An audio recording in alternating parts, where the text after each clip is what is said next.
This is Nathan, one of the coaches here at MeatRx, and I'm here today with our friend Colin. And Colin is going to share his success story and journey with us. So thank you for taking this time to join us, Colin. Thank you for having me. So could I start by asking you what your health was like and way of eating was like before the carnivore diet? Sure. So I had been introduced to the carnivore diet in early 2018 via the Bell brothers, Mark and Chris Bell, on their Instagram. They had started talking about it, and at the time I was actually vegan, and I had graduated college, and I was way overweight, and I just wasn't feeling healthy. So I started watching all the documentaries on Netflix and all over the internet, YouTube, and I was then convinced that a whole foods plant-based diet was the way to go.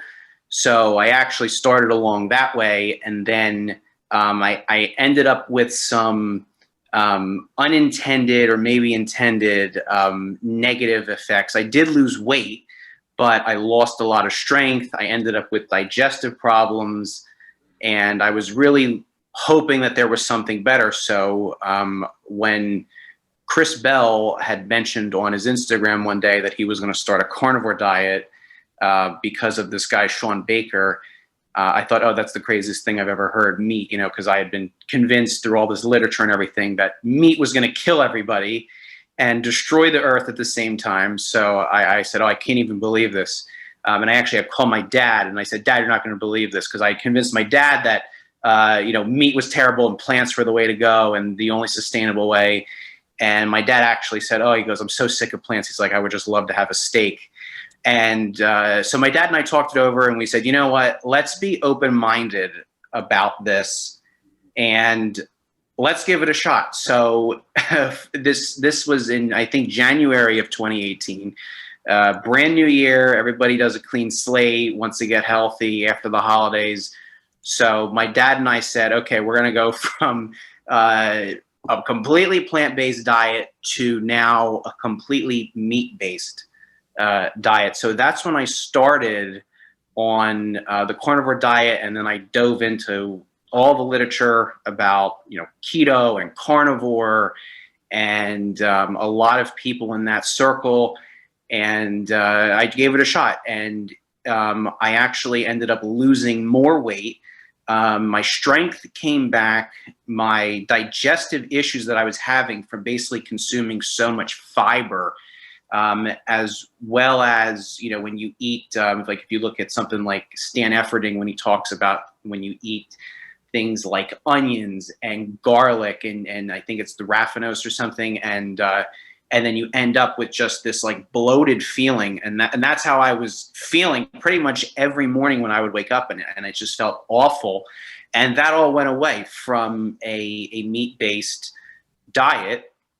And so I've basically, ever since that time, I've been pretty much following a meat-centered diet. And then I incorporated a lot of my business, which is in the seafood distribution business, into that. So I was able to kind of keep it and not get that, they call it the palate fatigue of, getting sick of eating just meat. So I change it up a bit now. I eat a lot of seafood, chicken, pork, and I do incorporate some fruit and vegetable, but it's pretty rare, and it's been a long-term sustainable diet for me, and I've been able to keep my health pretty much where I want it, always trying to improve, but that's kind of how my story began and where I ended up today.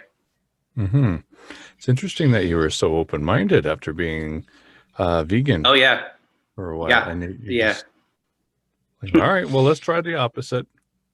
Yeah. Wow. I said, you know what, let's, and I've always been pretty open-minded about this stuff because, you hear people and I'm not against veganism or anything like that. But I think a lot of it is misunderstood. And I think that everybody kind of gravitates towards the extremes, And I think there is a lot of room in the middle. And at the end of the day, it's just do whatever works for you. So for me, carbs usually don't mix well with me. Sugar doesn't mix well with me. Some people it's okay, but for me, I have to keep it pretty strict or I don't feel right. I work probably 80 to 90 hours a week in the various businesses that I do. So, I've experimented with myself on all different ways. And that's what I think a lot of people have to do is just experiment, see what works. I incorporated the things like intermittent fasting, 1 meal a day, 2 meals a day, and just kind of play with it and see what works. And it takes a long time, but eventually you'll find what works for you, and that's what you can stick with. And it's a matter of not just sticking with it for a week or a month or 2 months. It's what can you do long term to maintain yourself in optimal health. Mm-hmm. Was well, going back to before carnivore, did you have any other health problems other than digestive issues? My sleeping was a little bit off. I don't know if it was a problem, but I had a lot of late night hunger cravings. That's always kind of been a problem for me, where I was eating a lot of starches. In terms of health, other than being overweight, because I was young, so it's not like I didn't have diabetes, I didn't have hypertension, but it was always like, you're overweight, you need to lose 30, 40 pounds. You're just kind of at that point. And then as you get older, if you don't change, then you're going to run into these health problems that people all over the internet are posting their pictures of, and then it takes them longer and it's harder. So I said, you know what, at the time I was in my late 20s, and I said, you know what, I need to get ready for the next decade. So I need to get my health completely under control. But I didn't have a ton of health problems, but I'm also very health aware. So I didn't really ever let it get to that point where I was spiraling out of control. Mm-hmm. Yeah, I've often said it's the late 20s, early 30s when people with a bad diet start to see what's in the surprise bag their diet has given them. Yeah, no, it is. And I mean, whether you're in the grocery store and you see what, I'm always looking at what are other people getting in their shopping cart and stuff. And it's like, oh my God, you're killing yourself very slowly, but you're doing it. And I've actually helped a lot of people, both in my restaurant that I was running at the time in New York, and the staff, and even the people, my friends, family. I've gotten them onto a carnivore-based diet, and they're all like, I feel pretty good. Thought meat was the enemy, but because you always hear, oh, the red meat, terrible for you. But once they and myself eliminated carbohydrates, especially in processed foods, and you don't get hungry as often, you sleep better. The intermittent fasting becomes easier. You don't wake up feeling hungry. You actually feel full in the morning, and you don't need to eat that meal or load yourself with the carbohydrates or the sugary drinks, or even, I don't even drink coffee or anything in the morning. So it's just, you just kind of feel better, and then you're not as hungry. And when you're hungry, you can eat, and then it's not this thing, I can only eat this much, or, I'm so concerned and obsessed with how much I'm eating, and you just don't really have to worry about that. And just experiment with yourself in terms of, caloric intake, physical activity, what are you doing, cardio. So it's just like an ongoing experiment. Mm-hmm. Yeah, it does take a long time. So some things, I can't tolerate that right away, but some things, it does take a while to tweak it and get it right for you. So that's why they say, for a lot of people, going really strict right away as like an elimination diet helps really well. Exactly. That's what helped me. I know that. So, and then you realize slowly what you can add in. Yeah, exactly. So, yeah. So, was it hard for you to implement the diet after At being vegan?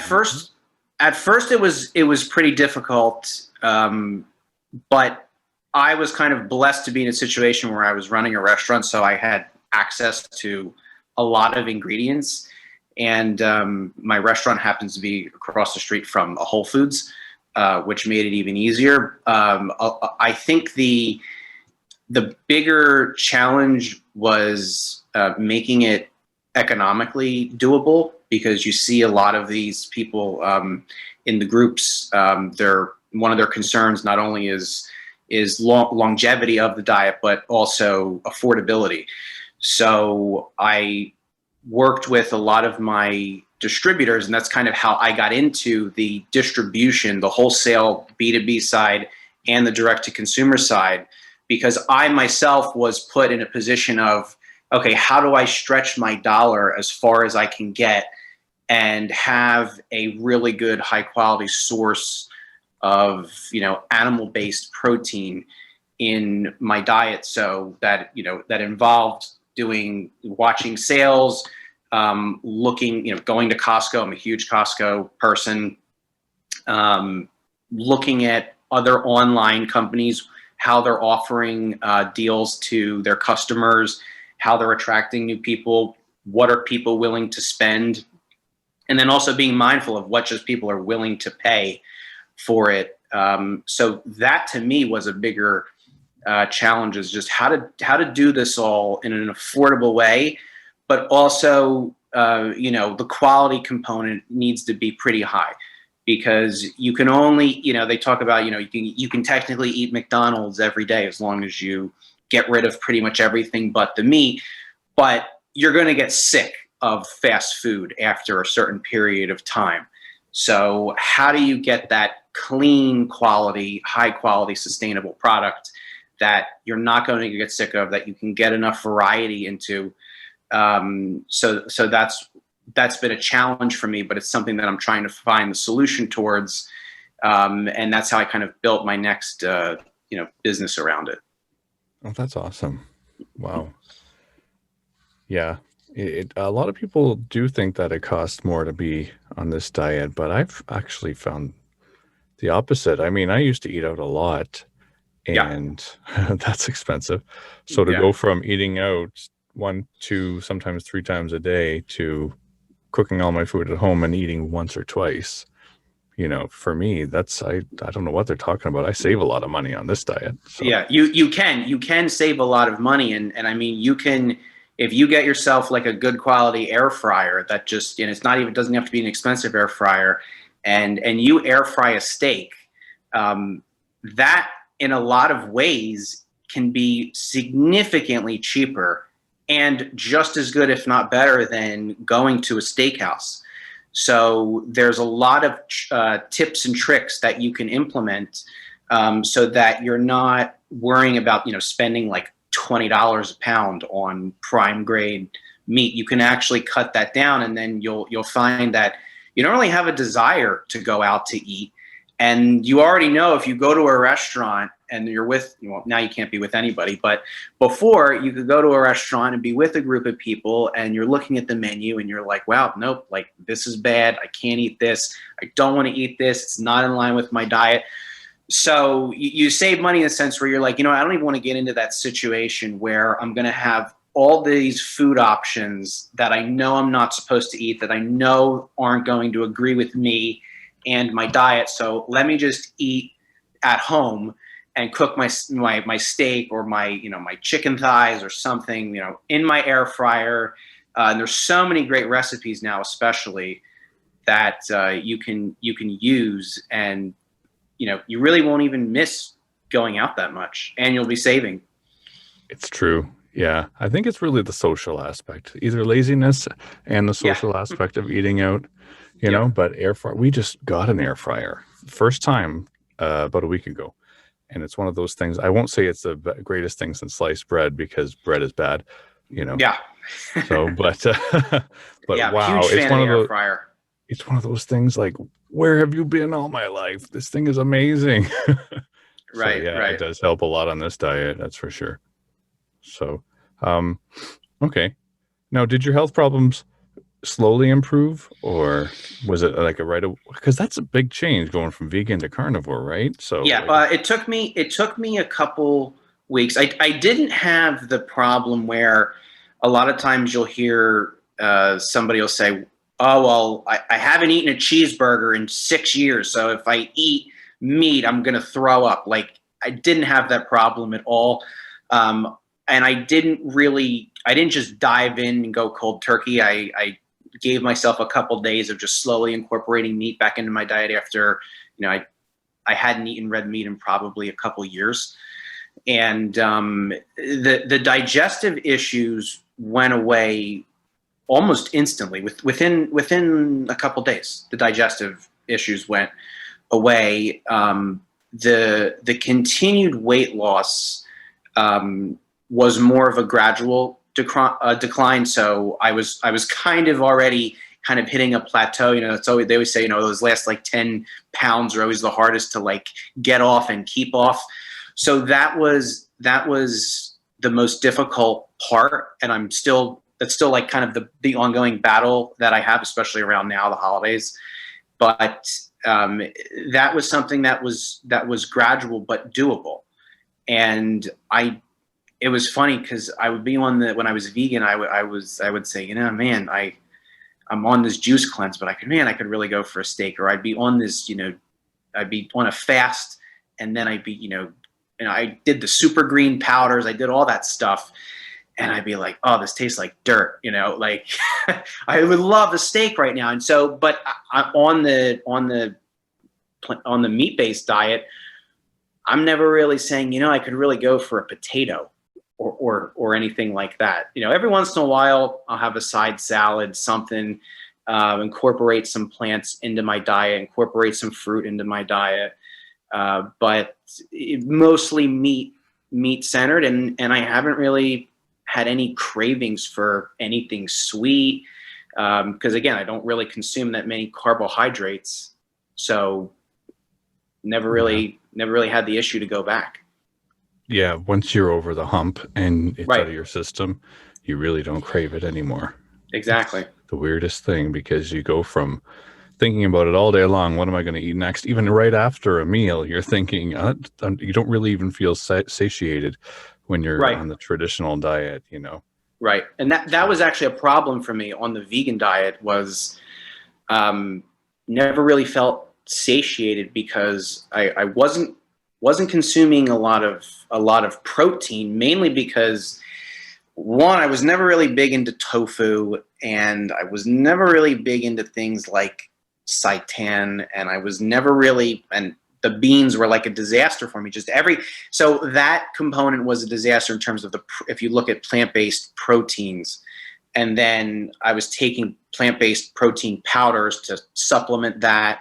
And then with the fiber that I had to consume to feel full and satiated, even though I would eat a lot, I would feel full, but I was like, I don't feel satiated. It just kind of snowballed into this ongoing issue. And then I was always kind of like, well, when's the next meal, or when's the next snack? And that's another thing. I was, in my whole life, I was never a snacker, but while I was, mostly plant-based, I was always like snacking on like vegetables or snacking on something else. And I was like, I just keep snacking because I don't feel good. I don't feel full. But on the plant-based diet, I eat, usually for me right now, I do intermittent fasting. And then my first meal is at, maybe 2 or 3 o'clock in the afternoon. Some days it's different, but most days it's that. And I'll eat like that's kind of my main meal of, steak, chicken, fish, something like that.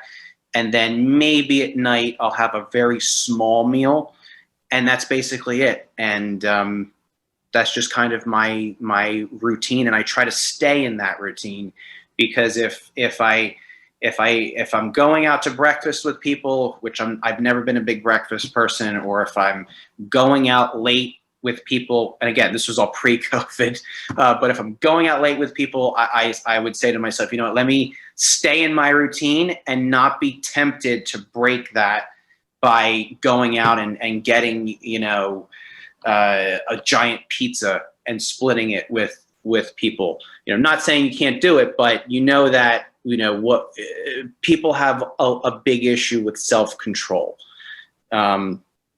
And it's like, okay, well, if you have pizza one day and then you say, oh, well, I feel okay, then you're going to want to do it again.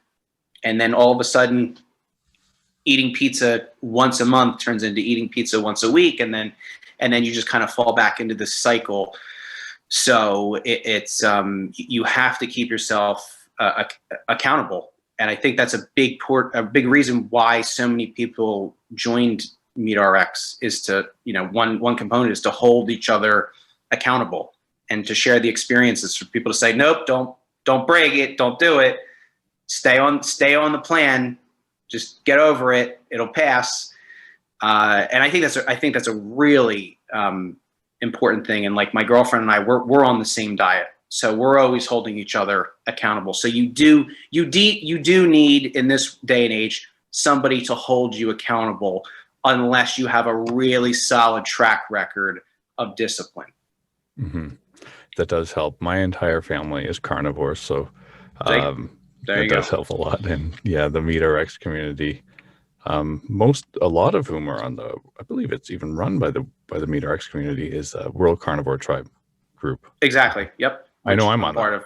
Yeah, I'm on there, and I see, maybe 10, 15 posts a day sometimes.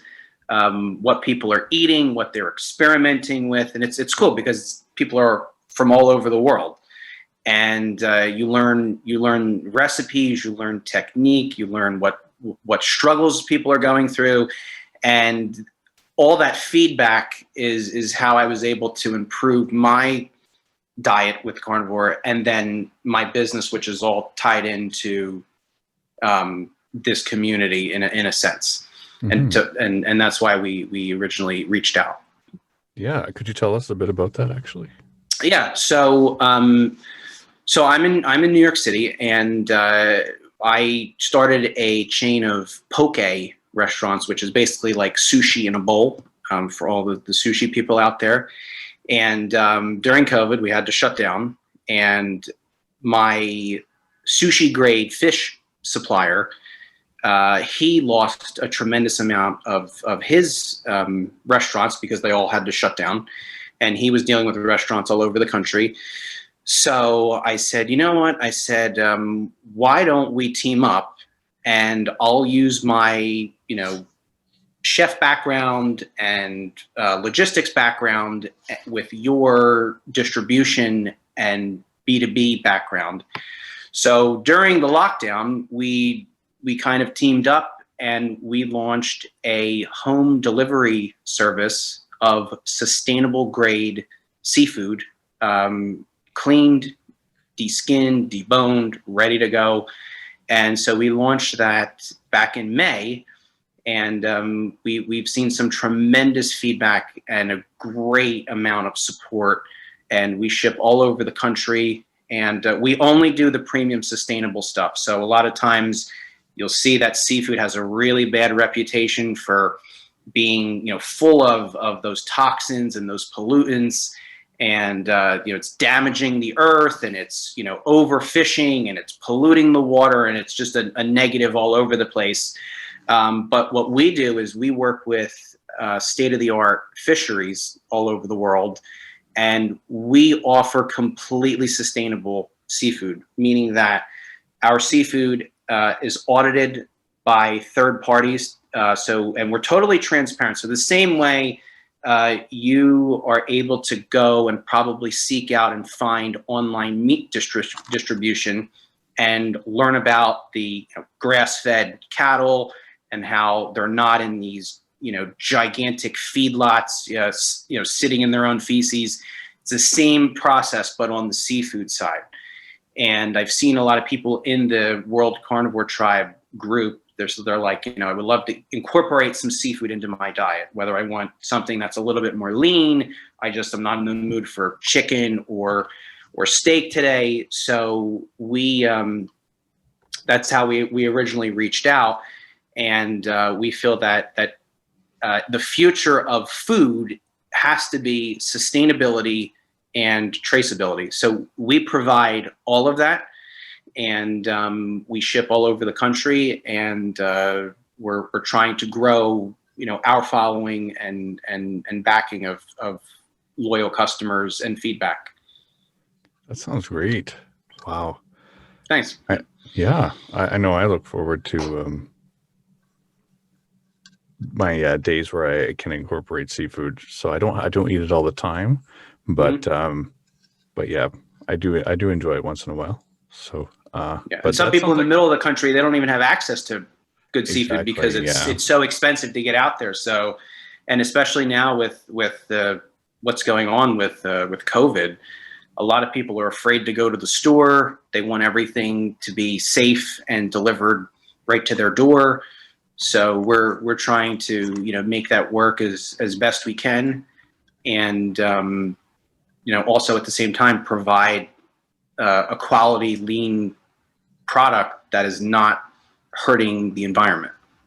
Yeah, and that's what people care about nowadays. They want it to be good, but they also want it to be convenient. So right. Yeah, that's a great business model you have there. I really hope it works out. And I'm gonna follow you and check up on how it's doing. Yeah, so. Wild Fish Direct. That's our company, and we'll be coming back to talk a little bit more with my partner, which we're excited about, and the exclusive offer that we're going to give to the MeatRx community and the World Carnivore Tribe community. So you'll have to stay tuned for that, but we're really excited about it, and we're hoping that we can be a piece of the solution that everybody's trying to achieve with their health. That's awesome, man. Wow. Well, thank you very much for taking the time to do this with us. You're welcome. Yeah. So, is there any advice that maybe, I always ask this in my last question, is there any advice you maybe would give someone who is in the situation now that you were in before you started Carnivore, and thinking about it, but maybe hasn't incorporated it yet?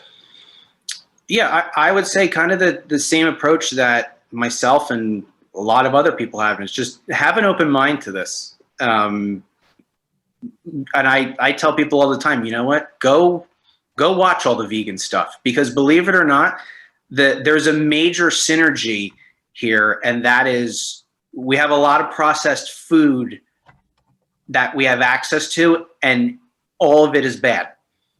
So it then just becomes, look at the perimeter of the grocery store, and then we kind of get nitpicky there. So have an open mind and experiment on yourself, and listen to what other people are going through, and just try to incorporate it a little bit and see if it works. And if it's working slowly, it's going to take time. That's the other thing. Be patient with it. It's not going to happen overnight. There's no instance. It's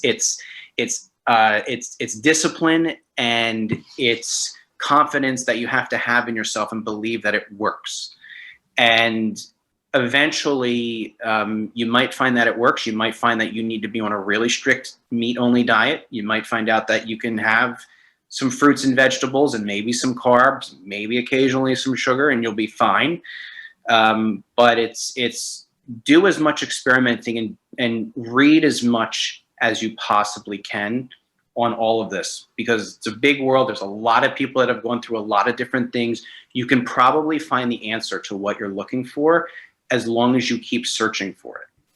So that's the advice that I would give, and that's what I tell people that ask me. They would come in my restaurant with health problems. I'd be talking to them about it from across the counter, and then they'd come in a couple of weeks later and say, hey, you know what, that meat thing actually worked.